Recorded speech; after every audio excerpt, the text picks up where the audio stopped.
ಗೆಳೆಯರೇ ಮತ್ತು ಗೆಳತಿಯರೇ, ಇವತ್ತಿನ ಕಾಲದಲ್ಲಿ ಪ್ರೀತಿ, ಪ್ರೇಮ, ಮದುವೆ ಎಲ್ಲ 3 ದಿನಗಳ ಆಟ ಅಷ್ಟೇ. ಇನ್ನು ಅದರಲ್ಲೂ ಸಿನಿಮಾದಲ್ಲಿ ನಟಿಸುವ ನಟ ನಟಿಯರು, ಸೆಲೆಬ್ರಿಟಿಗಳಂತೂ ಇವುಗಳನ್ನೆಲ್ಲ ಸೀರಿಯಸ್ ಆಗಿ ತೆಗೆದುಕೊಳ್ಳುವುದೇ ಇಲ್ಲ. ಇನ್ನು ಸದ್ಯಕ್ಕೆ ನಾನು ಈ ಮಾತನ್ನು ಹೇಳಲು ಕಾರಣ, ಸುಖಪಟ್ಟು ಮಜಾ ಮಾಡಿ 4 ರಿಂದ 5 ತಿಂಗಳು ಸುತ್ತಿ ಎಂಗೇಜ್ಮೆಂಟ್ ಆದ್ಮೇಲೆ ಮದುವೆ ಮಾತ್ರ ಬೇಡ ಅಂದ ನಮ್ಮ ಅದ್ಭುತ ನಡತೆಯ ನಟ ನಟಿಯರೇ. ಇವತ್ತಿನ ವಿಡಿಯೋದಲ್ಲಿ ಮೂಗಿ ಮತ್ತು ಕಿವುಡು ಹುಡುಗಿಗೆ ಮದುವೆ ಆಗ್ತೀನಿ ಅಂತ ನಂಬಿಸಿ ಅವಳಿಗೆ ಮಾಡಬಾರದನ್ನೆಲ್ಲ ಮಾಡಿ ನಂತರ ಮೋಸ ಮಾಡಿದ ಪ್ರಸಿದ್ಧ ನಟ ಆದ್ರೂ ಯಾರು? ಸಲ್ಮಾನ್ ಖಾನ್ ಒಬ್ಬ ಕುಡುಕ ಫಸ್ಟ್ ನೈಟ್ ನಲ್ಲಿ ಮಜಾ ಮಾಡುವಾಗ ಅಲ್ಲೇ ಮಾಡ್ತಾನೆ ಅಂತ ಆತನಿಂದ ದೂರ ಆದ ಆ ನಟಿ ಯಾರು? ಶಿಲ್ಪಾ ಶೆಟ್ಟಿಗೆ ನಂಬಿಸಿ ಮೋಸ ಮಾಡಿ ಅಕ್ಷಯ್ ಕುಮಾರ್ 50 ವರ್ಷದ ರೇಖಾ ಜೊತೆ ಮಾಡಿದ್ದಾದ್ರೂ ಏನು? ಅಮಿತಾಬ್ ಬಚ್ಚನ್ ಫುಲ್ ಲಾಸ್ ಆಗಿ ತಿನ್ನೋಕ್ಕೂ ಅನ್ನ ಇಲ್ಲದ ಪರಿಸ್ಥಿತಿಯಲ್ಲಿ ಇದ್ದಾನೆ ಅಂತ ಅಭಿಷೇಕ್ ಬಚ್ಚನ್ ಜೊತೆ ಎಂಗೇಜ್ಮೆಂಟ್ ಮಾಡಿಕೊಂಡ ನಂತರ ಮೋಸ ಮಾಡಿದ ಪ್ರಸಿದ್ಧ ನಟಿ ಯಾರು? ತ್ರಿಷಾನ ಮದುವೆ ಆಗ್ಬೇಕಾಗಿದ್ದ ಹುಡುಗ ನೀನೊಬ್ಳು 3 ಬಿಟ್ಟವಳು ಅಂತ ಬೈದು ದೂರ ಆಗ್ಲು ಕಾರಣ ಏನು?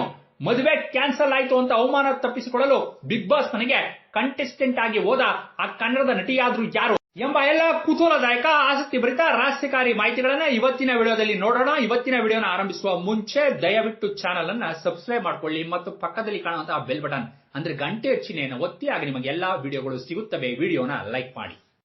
ಈ ಜೀವನದಲ್ಲಿ ಪ್ರೀತಿ, ಪ್ರೇಮ ಅನ್ನೋದು ದೇವರು ಕೊಟ್ಟ ವರ. ಆದ್ರೆ ಅದು ಕೆಲವರ ಪಾಲಿಗೆ ಆಟದ ವಸ್ತು.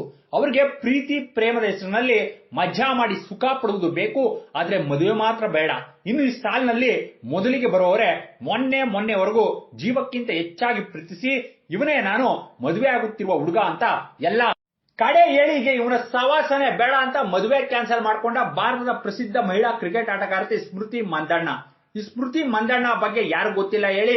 ಭಾರತದ ಅಂತಾರಾಷ್ಟ್ರೀಯ ಮಹಿಳಾ ಕ್ರಿಕೆಟ್ ತಂಡದ ಪ್ರಸಿದ್ಧ ಪ್ರಖ್ಯಾತ ಆಟಗಾರ್ತಿ. ಇವಳು ಸದ್ಯಕ್ಕೆ ಮಾಡದೇ ಇರುವ ದಾಖಲೆಗಳೇ ಇಲ್ಲ. ಅಂತಾರಾಷ್ಟ್ರೀಯ ಮಹಿಳಾ ಕ್ರಿಕೆಟ್ ನಲ್ಲಿ ಅತಿ ವೇಗವಾಗಿ 10,000 ರನ್ ಕೂಡ ಮಾಡಿ ದಾಖಲೆ ಮಾಡಿದ್ದಾಳೆ. ರಾಯಲ್ ಚಾಲೆಂಜರ್ಸ್ ನ ಮಹಿಳಾ ಕ್ರಿಕೆಟ್ ತಂಡದ ಕ್ಯಾಪ್ಟನ್ ಕೂಡ ಇವಳೇನೆ.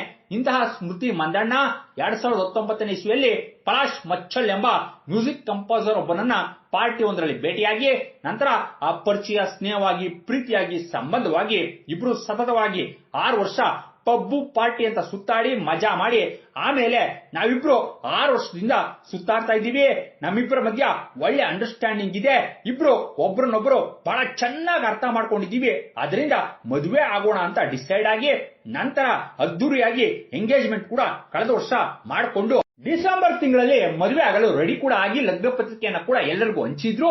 ಇನ್ನು ಮದುವೆ ಮಂಟಪಕ್ಕೆ ಕೂಡ ಎಲ್ಲ ಇವರ ನೆಂಟರು, ಸಂಬಂಧಿಕರು ಬಂದು ಅರಿಶಿನ ಶಾಸ್ತ್ರ ಮುಗಿದ ನಂತರ ಇದ್ದಕ್ಕಿದ್ದಾಗೆ ಸ್ಮೃತಿ ಮಂದಣ್ಣ ಮದುವೆ ಆಗ್ಬೇಕಾಗಿದ್ದ ಪಲಾಶ್ ಒಬ್ಬ ಮೋಸ್ಕರ, ಆತನಿಗೆ ಹುಡುಗಿಯರ ಚಟ ಇದೆ, ಅದಾಗ್ಲೇ ನಂದಿಕಾ ದ್ವಿವೇದಿ ಮತ್ತು ಗುಲ್ನಾಜ್ ಎಂಬ ಇಬ್ಬರ ಹುಡುಗಿಯರ ಜೊತೆ ಸಂಬಂಧದಲ್ಲಿದ್ದು ಮೋಸ ಮಾಡಿದ್ದಾನೆ ಎಂಬ ವಿಷಯ ಆಚೆ ಬಂದು ಈ ವಿಷಯ ಕೇಳಿದ ತಕ್ಷಣ ಸ್ಮೃತಿ ಮಂದಣ್ಣ ಅವರ ತಂದೆಗೆ ಅಲ್ಲೇ ಹಾರ್ಟ್ ಅಟ್ಯಾಕ್ ಆಗಿ ಅವರನ್ನ ಆಸ್ಪತ್ರೆಗೆ ಸೇರಿಸಿದ್ರು. ಇನ್ನು ಇಷ್ಟೆಲ್ಲ ಅವಾಂತರಗಳು ಆದ ನಂತರ ಸ್ಮೃತಿ ಮಂದಣ್ಣಗೆ ಬೇಜಾರಾಗಿ ಈ ಮದುವೆನೋ ಬೇಡ, ಈ ಪಲಾಶ್ ಮುಚ್ಚಲ್ ಸವಾಸನೋ ಬೇಡ ಅಂತ ಪಲಾಶ್ ಮುಚ್ಚಲ್ ಜೊತೆ ತಾವು ಆಗ್ಬೇಕಾಗಿದ್ದ ಮದುವೆನ ಕ್ಯಾನ್ಸಲ್ ಮಾಡ್ಕೊಂಡ್ರು.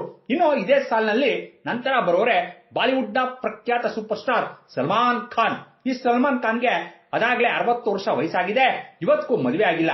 ಆದ್ರೆ ಈತ ಪ್ರಾಯದಲ್ಲಿದ್ದಾಗ ಈತನಿಗೆ ಮದುವೆ ಆಗ್ಬೇಕಾಗಿತ್ತು. ಅದು 1980ನೇ ಇಸ್ವಿ. ಆಗ ಸಲ್ಮಾನ್ ಖಾನ್ ಮಾಡ್ಲಿಂಗ್ ಮಾಡುತ್ತಿದ್ದ. ಆಗ ಈತನಿಗೆ ಸಂಗೀತಾ ಬಿಜ್ಲಾನಿ ಎಂಬ ಸುರಸುಂದರಿಯ ಪರಿಚಯ ಆಗಿ ನಂತರ ಅದು ಪ್ರೇಮವಾಗಿ ಇಬ್ರು 7 ವರ್ಷಗಳ ಕಾಲ ಸಂಬಂಧದಲ್ಲಿ ಇದ್ರು. ಇನ್ನು ನಂತರ ಸಲ್ಮಾನ್ ಖಾನ್ ಸಿನಿಮಾಗಳಲ್ಲಿ ನಟಿಸಲು ಆರಂಭಿಸಿ ಸೂಪರ್ ಸ್ಟಾರ್ ಆದ್ಮೇಲಂತೂ ಸಂಗೀತಾ ಬಿಜ್ಲಾನಿ ಮತ್ತು ಸಲ್ಮಾನ್ ಖಾನ್ ಒಂದರಿಂದ ಒಂದರಂತೆ ಸಿನಿಮಾಗಳಲ್ಲೂ ಕೂಡ ನಟಿಸಲು ಆರಂಭಿಸಿ ಇವರಿಬ್ಬರ ಮಧ್ಯ ಒಳ್ಳೆ ಅಂಡರ್ಸ್ಟ್ಯಾಂಡಿಂಗ್ ಬಂದ ಮೇಲೆ 1994ನೇ ಇಸ್ವಿಯಲ್ಲಿ ಇಬ್ರು ಒಬ್ಬರನ್ನೊಬ್ಬರು ಮದುವೆ ಆಗ್ಬೇಕು ಅಂತ ನಿರ್ಧಾರ ಮಾಡಿ ಮೇ ತಿಂಗಳಲ್ಲಿ ಎಂಗೇಜ್ಮೆಂಟ್ ಕೂಡ ಆಗಿ ಅದೇ ತಿಂಗಳು 27ನೇ ತಾರೀಕು ಮದುವೆ ಡೇಟ್ ಕೂಡ ಅನೌನ್ಸ್ ಆಗಿ ಇನ್ವಿಟೇಷನ್ ಕೂಡ ಎಲ್ಲರಿಗೂ ಹಂಚಲಾಗಿತ್ತು.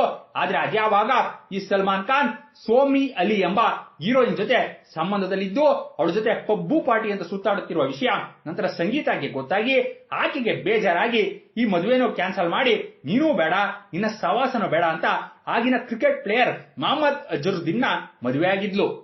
ಇನ್ನು ಇದಾದ ನಂತರ ಇವರ ರೀತಿಯೇ ಬೇರಾದ ಇನ್ನಿಬ್ಬರು ಜೋಡಿಗಳೇ ಶಿಲ್ಪಾ ಶೆಟ್ಟಿ ಮತ್ತು ಅಕ್ಷಯ್ ಕುಮಾರ್. ಈ ಶಿಲ್ಪಾ ಶೆಟ್ಟಿ ಆಗಿನ್ನು ಹಿಂದಿ ಚಿತ್ರರಂಗಕ್ಕೆ ಎಂಟ್ರಿ ಕೊಟ್ಟು ದೊಡ್ಡ ನಟಿಯಾಗಿ ಬೆಳೆಯುತ್ತಿದ್ದ ಸಮಯ.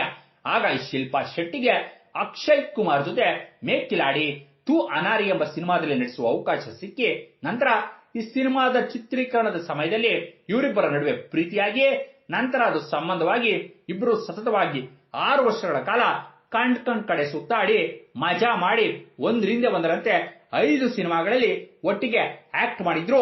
ಇದರಿಂದ ಇಬ್ಬರ ನಡುವೆ ಒಳ್ಳೆ ಅಂಡರ್ಸ್ಟ್ಯಾಂಡಿಂಗ್ ಬಂದು 1999 ಇಸ್ವಿಯಲ್ಲಿ ಮದುವೆ ಆಗುವ ನಿರ್ಧಾರಕ್ಕೆ ಕೂಡ ಬಂದು ಎಂಗೇಜ್ಮೆಂಟ್ ಕೂಡ ಮಾಡಿಕೊಂಡು ಜೊತೆ ಆಗಿದ್ರು. ಆದ್ರೆ ಅದ್ಯಾವಾಗ ಅಕ್ಷಯ್ ಕುಮಾರ್ಗೆ ಆಗಿನ ಸುರಸುಂದರ ನಟಿ ರವೀನಾ ಟಂಡನ್ ಜೊತೆ ಸಂಬಂಧ ಇರೋ ವಿಷಯ ನಂತರ ಶಿಲ್ಪಾ ಶೆಟ್ಟಿಗೆ ಗೊತ್ತಾಯ್ತೋ, ಇಬ್ರು ಒಬ್ಬರಿಂದ ಒಬ್ಬರು ಬೇರೆ ಆಗಿ ಶಿಲ್ಪಾ ಶೆಟ್ಟಿ ಅಕ್ಷಯ್ ಕುಮಾರ್ ಒಬ್ಬ ಹೆಂಗಸರ ಚಟ ಇರುವ ವ್ಯಕ್ತಿ, ಆತನಿಗೆ ಅವನ ಜೊತೆ ಆಕ್ಟ್ ಮಾಡುವ ಪ್ರತಿಯೊಬ್ಬ ಹೆಂಗಸಿನ ಜೊತೆ ಸಂಬಂಧ ಇದೆ ಅಂತ ಬಾಯಿಗೆ ಬಂದ ಹಾಗೆ ಬೈದು ಬೇರೆ ಆಗಿದ್ರು. ಇನ್ನು ಇವ್ರ ಹಿಂದೆನೆ ಬರುವ ಇನ್ನಿಬ್ಬರು ಜೋಡಿಗಳು ಎಂದರೆ ಅಭಿಷೇಕ್ ಬಚ್ಚನ್ ಮತ್ತು ಕರಿಷ್ಮಾ ಕಪೂರ್. ಈ ಅಭಿಷೇಕ್ ಬಚ್ಚನ್ ಅಮಿತಾಬ್ ಬಚ್ಚನ್ ಮಗ, ದೊಡ್ಡ ನಟ. ಆಗಿನ್ನು ಅಭಿಷೇಕ್ ಬಚ್ಚನ್ ಚಿತ್ರರಂಗಕ್ಕೆ ಬಂದ ಹೊಸತು. ಆಗ ಈ ಅಭಿಷೇಕ್ ಬಚ್ಚನ್ಗೆ ತಮ್ಮ ಸಂಬಂಧಿಕರ ಮದುವೆ ಒಂದರಲ್ಲಿ ಕರಿಷ್ಮಾ ಕಪೂರ್ ಪರಿಚಯ ಆಗಿ ನಂತರ ಅದು ಪ್ರೀತಿಯಾಗಿ ಸಂಬಂಧವಾಗಿ ಇಬ್ರು 4 ವರ್ಷ ಸತತವಾಗಿ ಒಟ್ಟೊಟ್ಟಿಗೆ ಸುತ್ತಾಡಲು ಆರಂಭಿಸಿದ್ರು.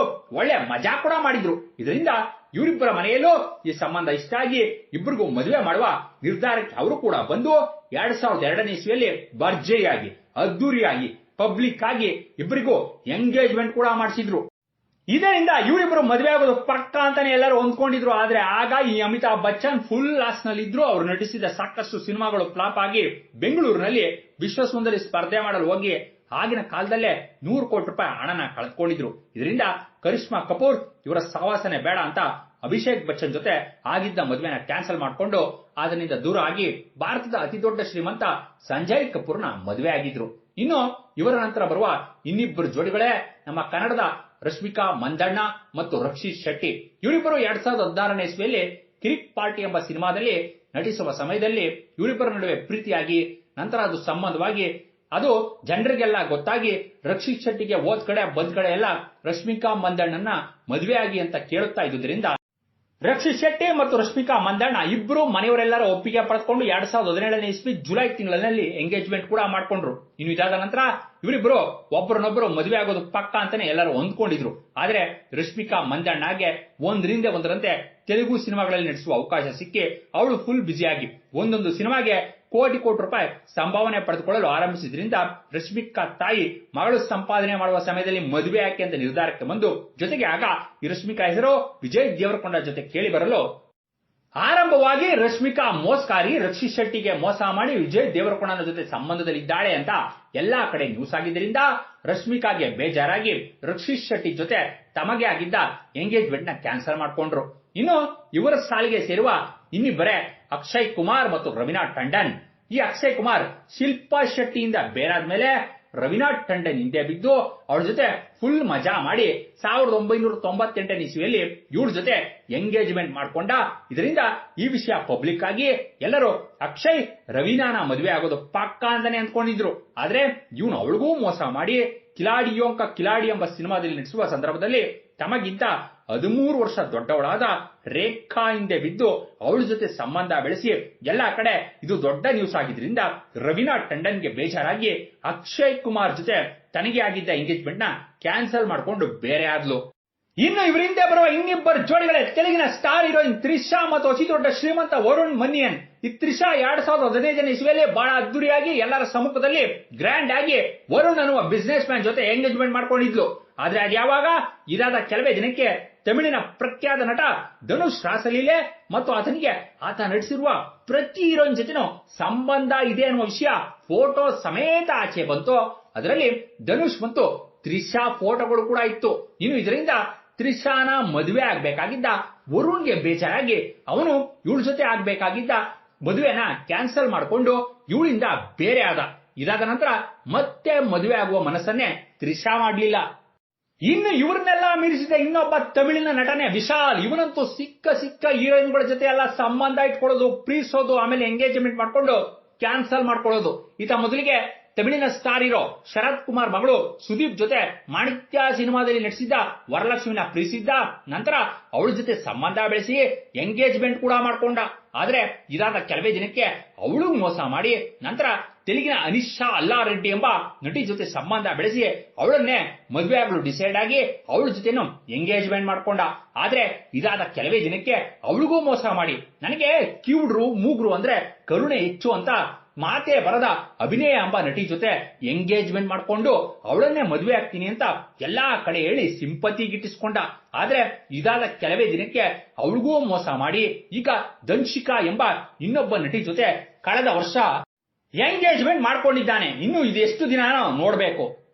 ಇನ್ನು ಇವ್ರ ಹಿಂದೆ ಬರುವ ಇನ್ನೊಬ್ಬ ನಟನೆ ತೆಲುಗಿನ ಸೂಪರ್ ಸ್ಟಾರ್ ನಾಗಾರ್ಜುನ ಮಗ ಅಖಿಲ್. ಇವನು ತೆಲುಗಿನಲ್ಲಿ ಸ್ಟಾರ್ ನಟ, 4 ರಿಂದ 5 ಸಿನಿಮಾಗಳಲ್ಲಿ ನಟಿಸಿದ್ದಾನೆ. ಅದರಲ್ಲಿ ಯಾವುದು ಅಂದುಕೊಂಡಷ್ಟರ ಮಟ್ಟಿಗೆ ಹೆಸರು ಮಾಡಿಲ್ಲ. ಆದ್ರೆ ಅವರಪ್ಪ ನಾಗಾರ್ಜುನ ದೊಡ್ಡ ಸ್ಟಾರ್ ಆಗಿದ್ದರಿಂದ ಮತ್ತು ತಾತ ಅಕ್ಕಿನೇನಿ ನಾಗೇಶ್ವರರಾವ್ ಕೂಡ ದೊಡ್ಡ ಸ್ಟಾರ್ ಆಗಿದ್ದರಿಂದ ಈತನಿಗೂ ಚಿತ್ರರಂಗದಲ್ಲಿ ಒಳ್ಳೆ ಹೆಸರು ಅನ್ನೋದು ಬಂದು ಅದರಿಂದ ಇವನು ಬಹಳನೇ ಫೇಮಸ್ ಆಗಿದ್ದ. ಇದರಿಂದ ಅಖಿಲ್ ಇದನ್ನೇ ಬಳಸಿಕೊಂಡು ಭಾರತದ ಅತಿ ದೊಡ್ಡ ಶ್ರೀಮಂತ ಜಿ.ವಿ.ಕೆ. ರೆಡ್ಡಿ ಅವರ ಮೊಮ್ಮಗಳಾದ ಶ್ರೇಯಾ ಬೋಪಾಲ್ ಜೊತೆ ಎಂಗೇಜ್ಮೆಂಟ್ ಮಾಡ್ಕೊಂಡ.